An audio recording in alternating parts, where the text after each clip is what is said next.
probably heard the proverb, the nail that sticks up gets hammered down. It's simple, direct, and easy to remember. But did you know it's from a Japanese proverb?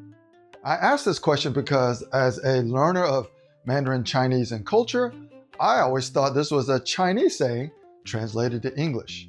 And if you also didn't know the original proverb wasn't Chinese, then you're probably asking like me, is there a Chinese version?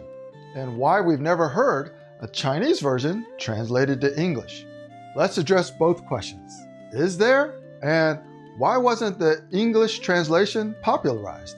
Because in fact, several Chinese proverbs and idioms do exist. All right, so here's a Chinese idiom example. The bird that sticks out gets shot. 枪打出头鸟.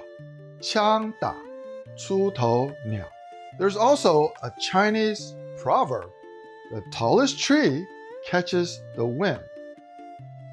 木秀于林, 风必摧之. 木秀于林, 风必摧之. The concepts are similar, but just with different imagery. So why did the Japanese one stick?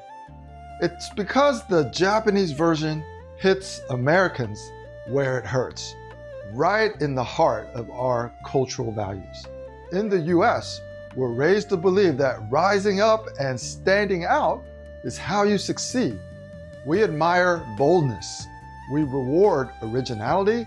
We teach our kids to speak up, stand tall, and chase their dreams.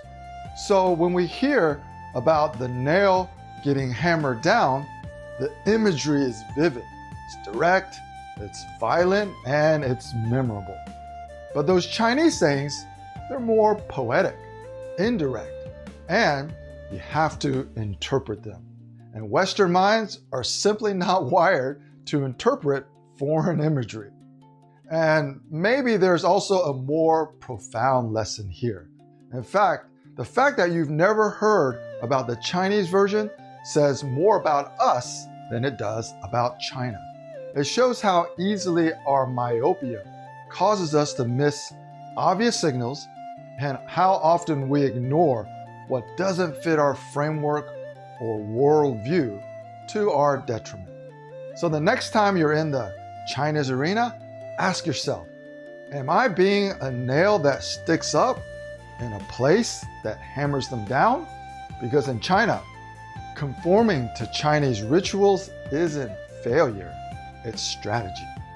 Giving face and deepening Guanxi is essential for gaining access and not getting hammered down.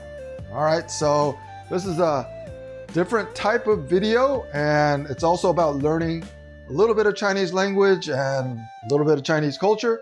So if you like this type of video, leave me a like, comment, and maybe even hit that notification bell so you'll know when my next video releases. And I'm also interested to know what types of videos I can create for you. All right, so see you in the next video.